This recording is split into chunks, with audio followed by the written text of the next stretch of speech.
안녕하세요. 나는 변호사다 김세라 변호사입니다. 우리나라 물권법은 형식주의를 취하고 있어요. 그래서 부동산에 관한 법률 행위에 의한 권리의 득실 변경은 등기하여야 그 효력이 생긴다라고 정하고 있습니다. 민법 제186조의 규정인데요. 그래서 예를 들어서 어떤 부동산에 관하여 A하고 B가 매매 계약을 체결했다는 이유만으로는, 심지어 B가 매매 대금을 다 주었다고 하더라도 아직 등기가 A 명의로 남아있는 한 해당 부동산은 B의 소유물이라고는 보지 않는 거예요. 물권 변동의 효력이 발생하지 않았기 때문에. 그래서 그만큼 등기는 우리 법제에서 아주 중요한 의미를 가져요. 이 등기가 격려되면 등기에는 중요한 효력이 생기는데, 그 효력을 등기의 추정적 효력이라고 불러요. 줄여서 등기의 추정력이라고 하기도 합니다. 이 등기의 추정력, 등기의 추정적 효력이라는 말은 어떠한 등기가 됐고 그 등기에 기재된 권리가 있으면 그 권리에 상응하는 실체적 권리관계가 존재한다고 추정되는 효과를 말해요.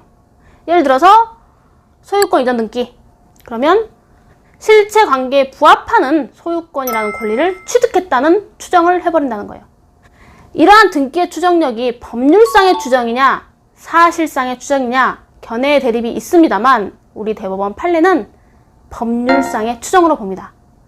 그래서 이전 등기와 관련된 사항에서 이전 등기에는 권리의 추정력이 있기 때문에 등기된 권리의 부존재, 무효 취소를 주장하는 자가 그러한 무효 사유를 주장 입증하지 못하는 한 그 이전 등기가 무효라고는 할 수 없다.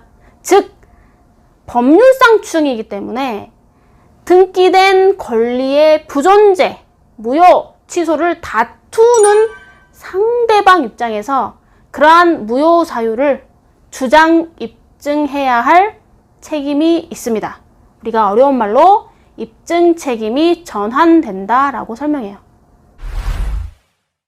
이렇게 등기에는 강력한 효과인 추정적 효력이 있고 심지어 입증 책임까지 전환되어 버리기 때문에 실무적으로 어떤 부동산 거래를 할 때 등기를 보고 등기를 확인하고 등기를 조사하고 그것을 믿고 거래했다면 과실이 없는 것으로 추정되고, 등기부도 조사 안 해보고 거래했다면 과실이 있는 것으로 추정되고 있어요.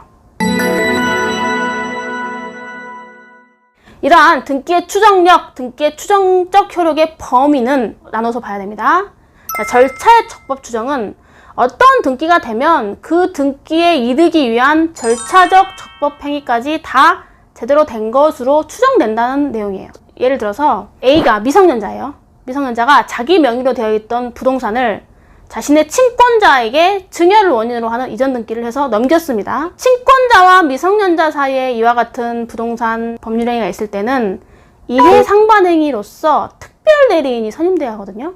나중에 이제 이전이 제대로 된 거냐라는 법적 분쟁이 있었는데, 이 사건에서 대법원 판례는 등기에는 권리의 추정력이 있고 그 등기의 추정력의 내용에는 절차의 적법 추정이 포함되기 때문에 미성년자가 친권자한테 자신의 부동산을 증여 이전 등기했다면 이해상반행위로서 필요한 특별대리인 선임이라든가 기타 절차적 모든 적법 행위를 갖춘 것으로까지 추정되기 때문에 친권자에게 넘어간 증여 이전 등기가 문제가 있다, 절차에 문제가 있다는 사실은 그것을 다투는 측에서 주장 입증해야 된다 라고 봤어요.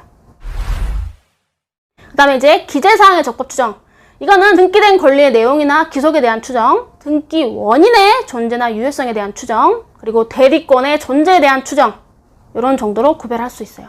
일단 당연히 등기가, 예를 들면 전세권 등기가 돼 있다, 그럼 당연히 전세권을 취득한 것으로 추정되겠죠. 등기된 내용의 권리가 존재하고 기속된다는 것이 추정되는 건 당연할 거고, 등기는 당연히 등기 원인으로부터 수반되는 것이기 때문에 등기의 추정이라는 것은 결국 등기 원인의 유효성과 등기 원인의 존재까지도 그 추정력이 미친다고 봐요.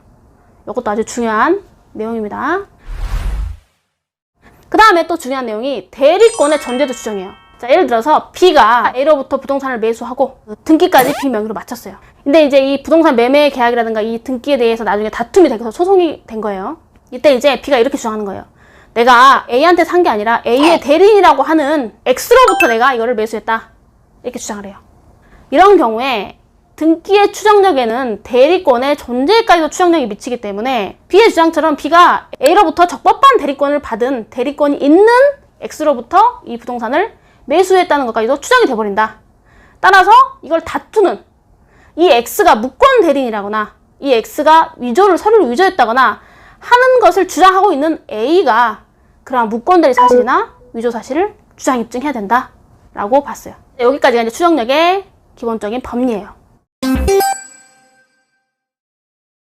이제 마지막으로 그럼 추정력이라는 거는 영원히 깨지지 않는 논리냐? 그것은 아닙니다. 여러분, 법에서 말하는 추정은 당연히 입증을 해서 반대 사실에 대해서 판사에게 확신을 줄 수 있는 본중으로서 함으로써 해당 추정을 깰 수는 있어요. 그래서 추정의 복멸, 추정을 깨는 방법에 관해서는 그 등기가 소유권 이전 등기인지, 소유권 보존 등기인지, 멸실 등기인지, 멸실 회복 등기인지에 따라 다 다른데, 이제 그 중에 좀 중요한 소유권 이전 등기와 소유권 보존 등기 관점에서만 설명을 해보면, 소유권 이전 등기의 경우는 전 소유자가 사망한 이후에 전 소유자의 등기 신청이 이루어진 경우라든가, 전 소유자가 완전히 허무인이야, 존재하지도 않는 사람이에요.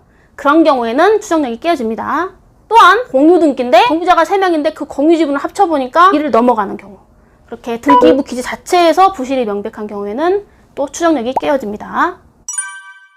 자, 다음으로 소유권 보존 등기의 경우, 소유권 보존 등기는 소유권이 진실하게 보존되었다는 사실에 대해서만 추정력이 미치는 거지, 권리 변동이 진실하다는 거에 대해서는 소유권 보존 등기에 추정력이 미친다고 보지 않아요. 그래서 예를 들면은 보존 등기 명의인 이외의 사람이 그 토지를 사정받았다는 사실이나, 보존 등기 명의인 이외의 사람이 해당 건물을 신축했다는 사실이나, 보존 등기 명의인이 자기 입으로 나는 이거 사실 다른 사람으로부터 매수한 거다 라고 주장을 한다거나, 이런 경우에는 보존 등기 명의인이 해당 부동산을 원시 취득한 것이 아니라는 사실이 증명되고 보존 등기의 추정력이 깨어진다고 해석을 해요. 자, 그래서 우리나라 민법은 부동산 물권 변동에 관해서 형식주의를 취하고 있기 때문에 등기가 없으면 물권 변동의 효력이 발생하지 않고, 등기가 있으면 절차의 적법, 원인의 적법, 대리권의 존재, 이런 것들이 다 추정이 돼버린다. 이렇게 이해를 하시면 될 거예요. 오늘도 시청해주셔서 감사합니다. 구독과 좋아요 꼭 눌러주세요.